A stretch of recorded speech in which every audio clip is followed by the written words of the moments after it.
In all my years observing people, I discovered a simple and tragic fact. Most men and women ruin the first 10 seconds of every new encounter without even knowing it.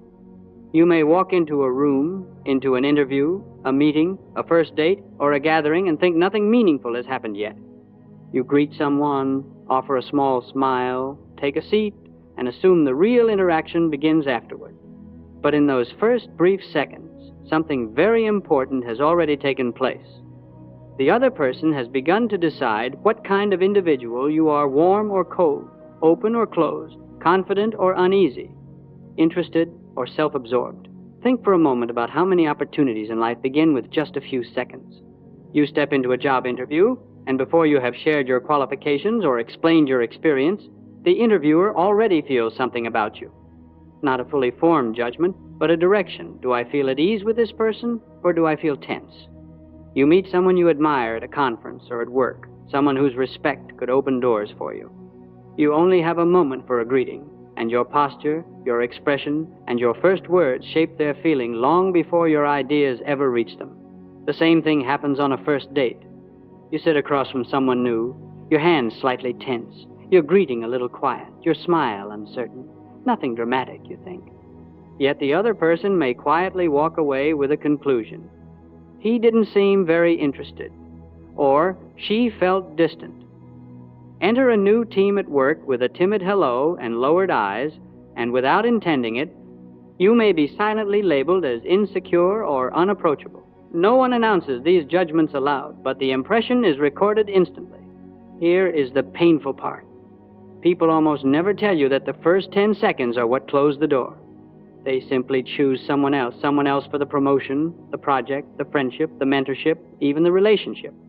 And so you may walk away believing you are unlucky, uninteresting, or not good with people, when in truth you were judged on a moment you did not even know was happening. But let me tell you something with absolute clarity. You do not lack value. You do not lack intelligence, kindness, depth, or the ability to connect. What you lack, what most people lack, is awareness of what truly happens in those first 10 seconds. No one taught you that those initial moments set the emotional climate for everything that follows. No one explained that human beings make a quick, silent decision. Do I feel safe, seen, and respected with this person or not? If you seem distracted, others feel unimportant. If you seem tense, they become uncomfortable. If you appear closed, they feel unwelcome. And here lies the tragedy. Once that impression forms, it often lingers, coloring the rest of the interaction. You may spend hours or months trying to correct an assumption that was created before the actual conversation even began. I have seen brilliant people overlooked because they appeared uninterested during the first seconds. I have watched kind and genuine individuals be misjudged as cold or aloof simply because their nerves stiffened their expression. I have seen shy men mistaken for arrogant ones, and reserved women seen as unfriendly, all due to those first moments. Yet despite the high cost, this is something that can be changed.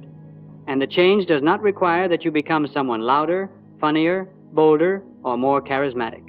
You do not need clever lines or social tricks. You do not need to pretend or perform. What you need is a simple, conscious way of using those first 10 seconds so others naturally feel at ease with you, so that they sense your warmth, your sincerity, and your interest in them. In this talk, I will show you exactly what to do in those crucial 10 seconds.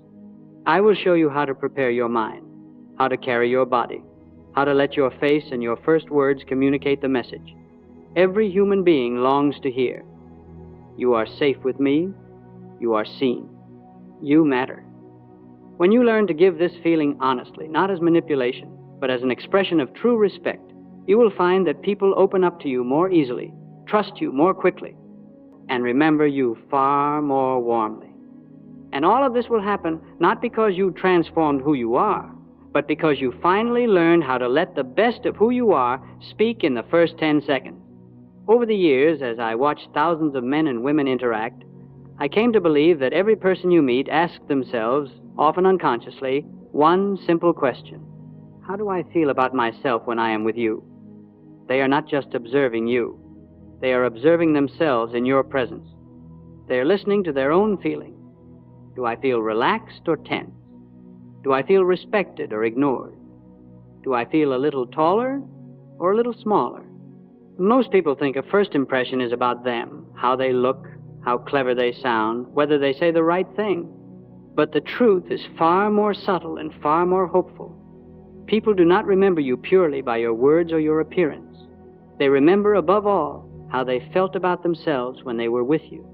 If, in your company, a person feels clumsy, uninteresting, judged, or invisible, they may walk away with a poor impression of you. But what they are really disliking is the way they felt inside. If, in your company, they feel at ease, valued, understood, and a little more confident, they will often say, "I like that man," or "I like that woman," even if they cannot explain exactly why. The invisible measure is not, "Are you impressive?" but, "How do I feel when you are near?" Those first 10 seconds, which seem so small, set this emotional climate. In that short span, your attitude, your expression, your tone, and your first words quietly answer the question in the other person's mind: how will I feel about myself with you? If you enter preoccupied and closed, they feel unimportant. If you enter tense and guarded, they feel unsure. If you enter open, warm, and genuinely interested, they feel, perhaps for the first time in a long while, a little more safe and a little more seen. Let me tell you about a young man who came to one of my courses. He was intelligent and diligent, but he felt socially unlucky, as he called it. "Mr. Carnegie," he said, "whenever I meet new people, something goes wrong. They keep their distance. They are polite, but they rarely invite me closer. I don't understand it. I try to speak correctly. I try not to say anything foolish, but I always feel like I'm behind a glass window." I watched him during a break as he introduced himself to a few classmates. His words were perfectly acceptable. His grammar was good. His topics were harmless. Yet I saw what he could not see. He approached with his shoulders slightly hunched, his eyes darting away, his face serious, almost worried. His first words were usually about himself, his job, his studies, his frustrations. He did not ask a single question about the person he was meeting. He was so busy trying not to appear foolish that he forgot to make the other person feel at ease. From his point of view, the world was simply cold. From the world's point of view, he was simply hard to approach. I asked him to try an experiment. For the next week, I said, "I do not want you to think about how you are coming across. I want you, instead, to walk into every new interaction with one quiet intention. I am here to help this person feel comfortable and important. That is all. Adjust your expression, your posture, and your first words to match that intention. Look at them, smile, use their name, and ask something about them." He was doubtful, but he agreed. At our next session, he came back with his eyes shining. "Something strange happened," he said. "It felt awkward at first, but I did what you told me. I walked into meetings thinking, how can I make him feel at ease? How can I show her that she matters?" I smiled more. I asked more questions. I listened, and people responded differently. One colleague who had always been distant opened up to me for the first time. A manager who barely noticed me stopped to talk and even complimented my work. I didn't become more interesting. I simply became more interested. He had not changed his face, his height, or his background. He had changed the answer to that silent question in other people's minds. Suddenly, in his presence, they felt a little more valued, a little more confident, a little more human. And so, naturally, they liked him more. Before this shift, he entered every encounter thinking, how do they see me? Am I doing well? Do I sound intelligent? His attention was turned inward, and his anxiety showed in his face and body. Afterward, he entered thinking, how does this person feel? How can I put them at ease? His attention turned outward, and his warmth began to show instead. Nothing about his true character had changed, only the direction of his focus. I have seen this pattern repeated again and again with shy clerks, proud executives, weary salesmen, and anxious students. The men and women who are most liked are not always the wittiest, the most attractive, or the most accomplished. Very often, they are the ones who, in those first moments, give others the rare gift of feeling respected and at ease. From that day on, I taught men and women that the secret of being liked is not to shine, but to help others feel a little more alive in your presence. When you understand that the real first impression is not about you, but about how the other person feels about themselves with you, those first 10 seconds become a wonderful opportunity. They are your chance to say, without any grand speeches, through your eyes, your smile, and your first words, "With me, you are safe. With me, you matter." And once you begin to live by that simple law of human nature, you will find that people do not just remember what you said, they remember how good it felt to be around you. Before you ever speak, you have already spoken with your attitude. Long before your tongue forms the first word, your mind, your body, and your face have delivered a message all their own. Most people do not realize this. They prepare clever sentences, rehearse introductions, worry about saying the right thing, but forget that the conversation has already begun the moment they come into view. In my early years, I knew this struggle myself. I was not born with an easy confidence. As a boy on the farm and later as a young man, I often felt timid and unsure of how I appeared to others. When I entered a room, I was so absorbed in my own thoughts. Do they like me? Am I doing this right? That my face, my shoulders, and my movements all reflected that tension. I did not mean to seem stiff or distant, but that is exactly how I came across. The more I worried about myself, the less approachable I became.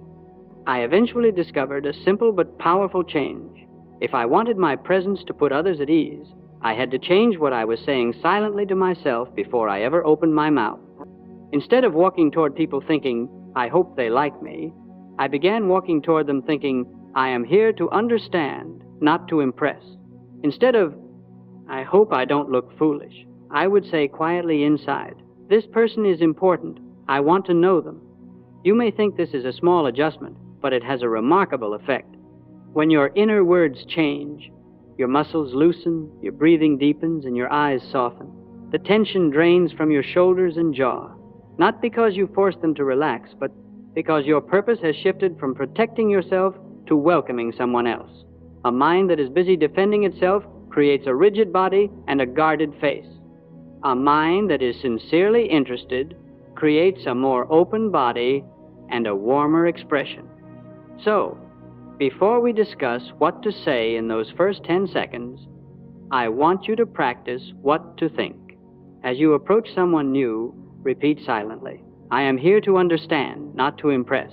This person is important. I want to know them." Let that be your private motto. You will find that your posture, your movements, and even your voice begin to echo that intention. Now, let us turn to the body, for people begin reading it the moment you enter their field of vision. In the first 3 or 4 seconds, your posture tells a story. Do you creep into the room as if you hope no one will see you? Do you rush in as if you are late and flustered? Do you stand as if you are bracing for criticism? These small details matter far more than most imagine. Aim for a posture that is upright but not rigid. Stand as if there were a string gently lifting the crown of your head, but let your shoulders rest naturally. An erect posture tells others that you respect yourself. Relaxed shoulders tell them that you are not here as a threat. When you walk, let your steps be steady and unhurried. A frantic entrance makes others feel anxious. A sluggish one suggests reluctance. A calm, purposeful step says, "I know where I am going, and I am glad to be here." As you approach, turn your body toward the person you are greeting. Angling your torso away, keeping your feet pointed toward the door, or half turning as you speak, all give the impression that you are halfway out of the interaction already. Facing the person fully, even for a brief greeting, signals, "You have my attention. I am here with you." I have observed this again and again in leaders and well-loved individuals. They do not always have perfect posture, but they carry themselves with a quiet readiness. They do not fold into themselves. They open to the room. When they step toward you, they do not hang back or sway away. They meet you squarely, as if to say, "You are worth my presence." Then comes the bridge between your inner mind and your outer body. Your face, especially your eyes and your smile. A genuine smile is one of the simplest gifts you can give a stranger. It costs you nothing. It may be remembered for years. I do not mean a forced grin, stretched wide and held too long. I mean the kind of smile that begins in your thoughts, "I am glad to meet you," and then appears gently at the corners of your mouth and in the softening of your eyes. Look at the person briefly in the eyes, long enough to show that you see them, but not so long that it becomes a test of strength. A warm glance, combined with a small, sincere smile, can melt an enormous amount of initial tension. Many people in our crowded, hurried world feel unseen. When you look at them as if they truly exist for you in that moment, you offer something rare. You might be surprised to know how often people appear cold, proud, or unfriendly when in truth they are simply nervous and turned inward. The face will often wear the shape of whatever the mind is saying. If the mind is whispering, "Don't make a mistake, don't embarrass yourself," the brow furrows, the lips press tight, and the eyes dart away. To others, this may look like disapproval or disdain, when in reality it is only fear. I have watched men enter a room staring at the floor, their shoulders sagging, their faces blank. They did not hate anyone, they were afraid of being disliked. I have seen women fold their arms across their chest, fidget with their hands, or scan the room as they speak. They did not intend to be distant. They were trying to hide their discomfort. The result is the same. People around them think, "She doesn't want to be here," or "He isn't interested in us." In these first moments, there are a few common mistakes that quietly undermine the impression you wish to create. Walking in with your eyes glued to the ground suggests that you want to disappear. Keeping your face completely neutral or serious can make you seem cold, even if you feel anything but. Crossing your arms or clutching objects in front of your chest puts a barrier between you and others. Fidgeting, tugging at your clothing, or constantly shifting your weight sends a message of agitation. None of these habits make you a bad person. They simply make it harder for others to feel relaxed in your presence. And remember, that is our guiding question. How do they feel about themselves when they are with you? If your posture and expression say, "I am nervous, closed, and somewhere else in my thoughts," they will feel unsure. If your posture and expression say, "I am present, open, and interested," they will feel more at ease. So I urge you to see your mind, your body, and your face as parts of one simple message. Before you speak, tell yourself, "I am here to understand, not to impress. This person is important. I want to know them." Let that thought lengthen your spine, steady your steps, turn your body toward them. Let it soften your features, bring a real smile to your lips, and a kind light to your eyes. Long before you say your first word, you have already given a speech with your presence. Now that your mind, your body, and your face are working together, we can at last speak of the words themselves. Those first 10 seconds are not the time for a speech or a performance. They are simply the time to open the door to show, in a few simple phrases, that you are glad this person exists in front of you. I like to think of a flexible little pattern you can adapt to almost any situation. It goes something like this. A clear, warm greeting. Your name, if they may not know it. A brief comment that recognizes them or the situation. A simple question that turns the focus to them. It might look like this in a business setting. You walk into the meeting, you look at your colleague, and you say, "Good morning, John. I'm glad we finally get to work on this together. How has your week been so far?" The words are not complicated, but they greet him, use his name, acknowledge the shared project, and then invite him to speak. In a class, you might turn to the person beside you and say, "Hi, I'm Sarah. It's my first time in this course. What brought you here?" Again, a friendly greeting, your name, and then a question about their story.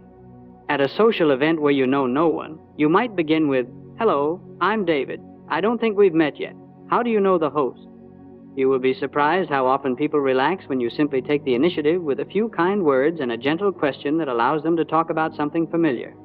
Remember this, people love their own name and their own story far more than your resume.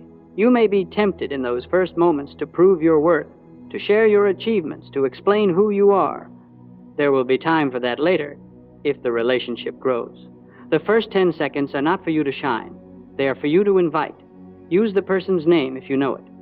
Our own name is, to most of us, the sweetest and most important sound in any language. Say it clearly, naturally, with a bit of warmth. It's good to see you, Maria, or thank you for taking the time, Mr. Johnson. Do not overuse it or make it sound artificial, but do not rush past it either. That small act alone tells people they are not just a face in the crowd. Then ask a question that gives them room to speak. Not an interrogation, not something deeply personal, but a door they can easily walk through. How has your day been? What are you most excited about in this project? What brings you here? After you ask, resist the urge to fill the silence. Let them answer. Your job in those first moments is not to impress them with your talk, but to make them comfortable with theirs. Let me share with you a small scene I witnessed in one of my courses. A very shy young woman attended, determined to improve her social skills. She worked in an office where a senior executive visited occasionally. She admired him greatly, but had never dared say more than a nervous hello. "He is too important," she told me. "I feel invisible around people like him." We practiced a simple 10-second ritual together. She would approach with the thought, "I am here to understand, not to impress." She would stand upright, breathe, soften her face into a sincere smile, and then use our little pattern. Greeting, her name if needed, a brief comment, and a question about him. The next time the executive visited, she saw him standing alone for a moment near the coffee table. Her heart pounded, but she remembered her plan. She walked over, looked at him with a calm face, and said, "Good morning, Mr. Ellis. I'm Anna from the accounting department. I've always appreciated how clearly you explain the company's direction in our meetings. May I ask, what do you enjoy most about your work here?" That was all. 10 seconds. He looked at her, his expression brightened, and he said, "Well, Anna, no one has ever asked me that quite like that." He began to talk. She listened. She did not rush to prove herself. She simply allowed him to share. Later, he made a point of greeting her by name whenever he visited. In time, opportunities opened for her that had never existed before, not because she suddenly became a different person, but because she changed how she began. I want you to have something just as simple to practice. Today, choose one person. It need not be a powerful executive or a stranger at a grand event. It might be a colleague you usually pass by with a nod, a neighbor you see in the hallway, or even the person who serves you at the store. When you meet them, use this 10-second ritual consciously. First, prepare your mind. I am here to understand, not to impress. This person is important. I want to know them. Second, remember your body. Stand upright but relaxed. Face them and let a genuine, modest smile reach your eyes. Third, offer your first words. A clear greeting, perhaps your name, a short comment that shows you see them, and then a simple question that allows them to speak. Then comes the most important part. Be quiet and listen. Do not rush to turn the conversation back to yourself. Give them the small luxury of being heard at the very start. You may only have a minute together. Use it to make them feel at ease. If you do this once today, and once tomorrow, and once the next day, you will be amazed at how the world begins to respond to you differently. People will seem friendlier, not because they all suddenly changed, but because you changed the way you begin. The first 10 seconds are no longer filled with self-consciousness and fear. They are filled with attention and respect. You will be amazed how much warmer the world becomes when you change the way you begin. A first impression is not about looking perfect, sounding clever, or performing some dazzling trick. A true first impression is about how the other person feels about themselves when they are with you. Those first 10 seconds do not exist to show the world how impressive you are. They exist to show the person in front of you that they are safe, seen, and important. We have seen that those first moments create the emotional climate for everything that follows. If you begin tense, distracted, or closed, people will feel unsure, small, or invisible. If you begin present, open, and genuinely interested, they will feel more at ease and more themselves. And people naturally like the places and the people where they feel most at ease and most themselves. You now have a simple ritual for those 10 seconds. It begins inside with a quiet decision. I am here to understand, not to impress. This person is important. I want to know them. It continues in your body. an upright but relaxed posture, a steady step, your body turned toward the other person. It appears on your face, a gentle, sincere smile, a warm, brief meeting of the eyes. Then, at last, it reaches your words, a clear greeting, a name, a small comment that recognizes them or the situation, and a simple question that lets them speak. You may have carried for years an idea about yourself. I am shy. I am awkward. I'm just not good with people. I have watched many men and women who said those same words to me. They were not broken. They were not doomed. They simply had never learned how to begin. Once they changed those first 10 seconds, they did not become different souls. They became visible as who they had been all along. So I invite you, gently but firmly, to change the way you see yourself. Instead of repeating, I am bad with people, begin to say, I am someone who makes others feel at ease from the first moment. You may not feel that this is true yet, but each time you practice the ritual, you are making it more and more real. If you wish, you can take a moment now to repeat a few simple sentences in your own mind. I enter to understand, not to impress. I make others feel seen and important. My first 10 seconds are a gift, not a performance. Let these words sink in. They are not slogans, they are a way of life. Each new meeting becomes an opportunity, not to defend yourself, but to offer something small but precious. Your attention, your respect, your kindness. Remember this: if you wish to be liked, begin by liking people enough to give them your best 10 seconds. When you do, you will notice that conversations open more easily, walls come down more quickly, and the world feels, little by little, like a friendlier place. If some part of this lesson spoke to you, do not let it remain only as a pleasant thought. Go back and listen again, if you need to. Picture yourself walking into the next room, the next meeting, the next encounter, and see yourself practicing this new beginning. Then, when you finish this video, use the first opportunity you have, the very next person you see, and give them those 10 seconds fully. Before you go, I would like to know a little about you. Where are you listening from? How old are you? And what part of your life do you most want to improve? Work, friendships, family, or something else? Share it in the comments below. Your story matters, and your words may encourage someone who feels just as you do. And if you wish to keep learning how to connect more deeply, worry less, and live more warmly with others, I invite you to subscribe to this channel. There is much more we can explore together.